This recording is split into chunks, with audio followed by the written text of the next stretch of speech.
Yes, it's hot seat. You ready for this, pal? I got a really hot seat here. It's quite nice. It's cold nice morning. and comfortable? Yeah. Cameron's our guest, as we said, in hot seat, and we're going to say hello to our grillers, or our... Yeah. What do you call them? Yeah, that's what you call them, I guess. Chastisers, maybe. Stirrers. Down the front, we've got Joe and Lisa, and Kim, and then Lisa, and Karen. So I'm going to hand you over to the girls. Fair enough. So to speak. I'd just like to say hi to Debbie in Sydney. Oh, girlfriend. Hi. And they're going to ask you some in-depth questions about yourself. All right, good, yeah. Okay, girls, take it away. All right, who wants it first? Joe, you can go first. Do you rehearse in between all your performances at Big River? Yeah, we do to a certain extent. I mean, for me, I don't that much because obviously I get to go on every night and work. The other understudies and that, they do a lot of rehearsal just in case they have to go on. Things like dance routines, and sometimes we have to tighten up the songs and things like that. So every night before the show at 7:10, we have a vocal warm-up and we go through the songs and things like that. So we do a bit of rehearsal, yeah. But each night is a rehearsal in itself anyway. You want to go, Lisa? Yeah. Do you miss the television side of your career? Well, I like telly. I think the TV's really good, and you can get to a lot of people with TV. And but I do like what I'm doing now. So, and I don't really miss what I mean. Perfect Matching was really great for me to do. I really enjoyed doing the kids show, doing Off the Dish, and Catch Cameron, because I could do so many things on that. It was just great fun. But maybe you'll see a return of the Daddo. Actually, the Daddo brothers might get together and do something. So, yeah, you better watch out for that one. Kim? If you could choose any character, would you still choose Huckleberry Finn? Oh, yeah. Have you seen the show? Yeah. You have? Yeah. Well, Huckleberry Finn, he's such a great kid, you know. He's very spontaneous. He only lies for self-preservation. He doesn't lie just for the sake of lying. So everything he does is in a positive way, so that's very important. And that's something that Cameron tries to get across to you, is just be as positive as you can. Just try and get as much out of a situation. Don't look for the negatives. And that's what Huckleberry is. So, no, I wouldn't look any further than Huckleberry in that play for a character, no. Lisa? What are you going to do after Big River finishes? Well, I had a chat to a fella yesterday who's a director for a movie. So maybe I might do that movie. It's about a swimmer. And there's a mini-series which is coming up at the end or beginning of next year. So I might have a go at that one. So I don't know. I'll just go wherever I'm put. So I might end up back on TV again. You might have to put up with me again. I don't know. Karen? What's your favourite song in Big River? My favourite song in Big River?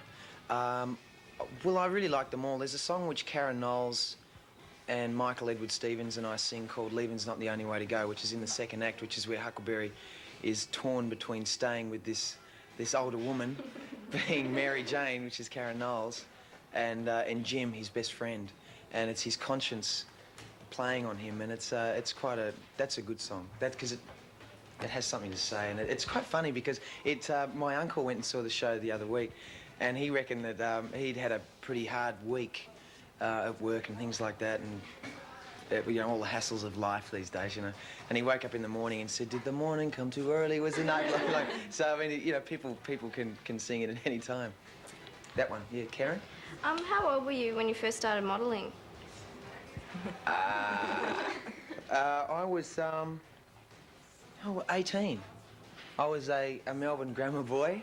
I was on my way home from school, and I found a modelling agency, and they said, "You want to come in?" So yeah, I was 18. I was just 18. So I ended up doing that till I was 21. Yeah. Who we go back to? We'll go to Lisa. We'll go to you again, because you got 2 questions each, don't you? Yeah. Okay. Well, so we go top to bottom here. Lisa. Have you always been interested in singing? Yeah, I've always liked singing. I've never been that good at it, but no, I like it, and I've been lucky enough to be able to hold a tune. So. And it's really developing. I'm getting better. I think I'm getting better anyway with the show. I mean, I want to be getting better every night. I want to be getting worse. So yeah, I like it, and I'm thinking about at the moment maybe doing a record. So we'll just wait and see. Yeah, Kim? Is it Kim? Oh, I can't see it. Karen, sorry. Do you write your own songs or? Yeah, I do. I do write my own songs. They're usually about different things. It's when people say, what you know, what sort of stuff do you write? Do you write bogan songs? Do you write soft, slowy, you know, song? They're sort of middle of the road, but with a bit of a harder edge to it. So, you know, but if I do a song, it'll be it'll be something quite raw, but it'll have really nice harmonies and things that you can. A good car song. You know, car song, not so much a disco song, but a good car song that you're driving out with your family out to some horrible picnic you don't want to go to, and you can sing along to that and make you feel better. Karen? Do you still get nervous before the show, or You betcha. Yeah, I do. I had a bit of a problem a few weeks ago. See, in Sydney, when I was doing the show, I didn't know anybody really, and I hadn't grown up in Sydney. I grew up in Melbourne, and so no one had any idea about me as a person. They knew what they knew from me off the telly, but apart from that, they didn't know me. So in Sydney, it was easy. I could, at the 5-minute call before we'd go on, I'd be chucking on my outfit, I'd be singing a song with John English and dagging around. I tried to do that here in Melbourne, but suddenly in Melbourne, there is someone in that audience just about every night who grew up with me or who knows something about me as a kid. And suddenly I'd be out there and I got really scared.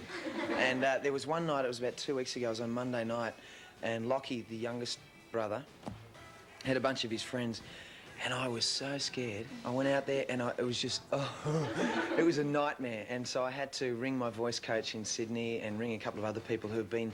See, the important thing to do, I find, is to surround yourself with people who you feel good with and who you can get things from. And this is, you know, what I tell people they should do if they ever ask me, how do you do it?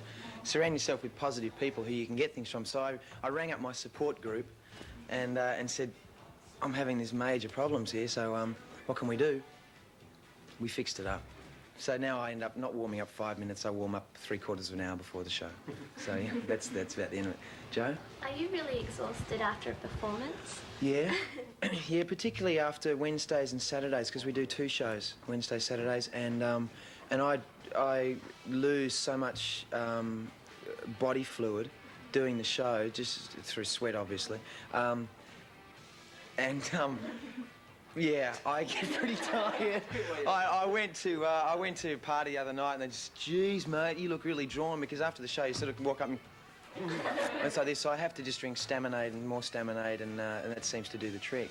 Hello, Lisa. We'll make 2 quick questions. Yeah, that's it. Yeah. Did you enjoy modelling, and do you think you'd ever go back to it?